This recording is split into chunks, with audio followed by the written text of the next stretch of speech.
Je suis un Saint-Martinois. Ma famille est originaire de Saint-Martin et que c'est un village que j'apprécie énormément. J'aime mon Saint-Martin, j'aime mon jardin, j'aime la Maronne et j'aime les habitants. Pourquoi s'appelle-t-elle la Maronne? C'est parce qu'elle est assez vive et elle, comme on dit, elle marronne, d'où son nom. Et c'est pour ça que le village de Saint-Martin, Valmeroux, parce que Valmeroux vient de Val de Maronne. C'est un village qui a beaucoup d'histoire, c'est le rival de Salers, puisque le bailliage était à l'origine à Saint-Martin et qu'il a été monté à Salers parce que Salers était une ville fortifiée. En fait, Saint-Martin est au carrefour de la route de Mauriac-Aurillac. C'est la transversale Plot-Clermont-Ferrand. C'est sur la rivière la Maronne, qui a été très bénéfique pour Saint-Martin, parce qu'elle a permis de créer, tout à fait à la fin du XXe siècle, la ganterie Chanu. Ce monsieur Chanu était originaire du Cantal et habitait les États-Unis. Il faisait des gants déjà aux États-Unis. Il est revenu ici, il a vu qu'il y avait un magnifique moulin, il y avait de l'eau, il y avait des prairies, de la montagne, et il a dit, mais pourquoi je ne ferais pas des gants ici?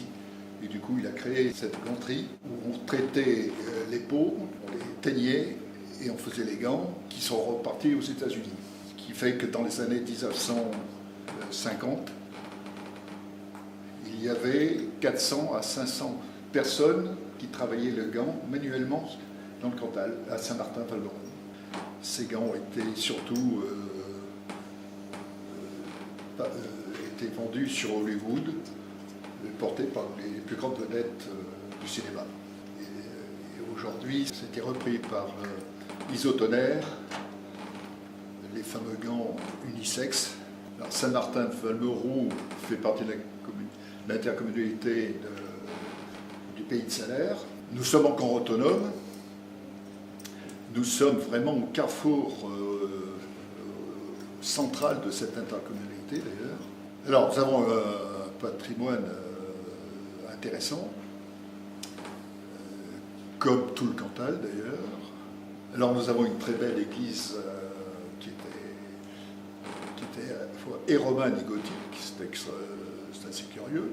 La halle au grain qui est plus récente, mais qui est bien adaptée au cadre de ce village. Nous avons recréé cette année une association des vieux qui s'appelle la Récréative. On se réunit tous les vendredis après-midi pour taper la carte, jouer au triamino, jouer au uno, jouer aux échecs.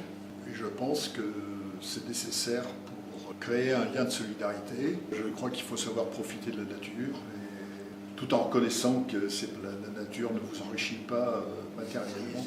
Le département s'y prête, l'accès n'y est pas facile. D'accord. Je pense que aussi, on voit trop aujourd'hui à travers la vie urbaine, sinon la vie de la capitale ou des grandes villes. C'est un peu malheureux. C'est un mode de vie qu'il faudrait mieux sauvegarder.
Après, vous allez là-bas en face.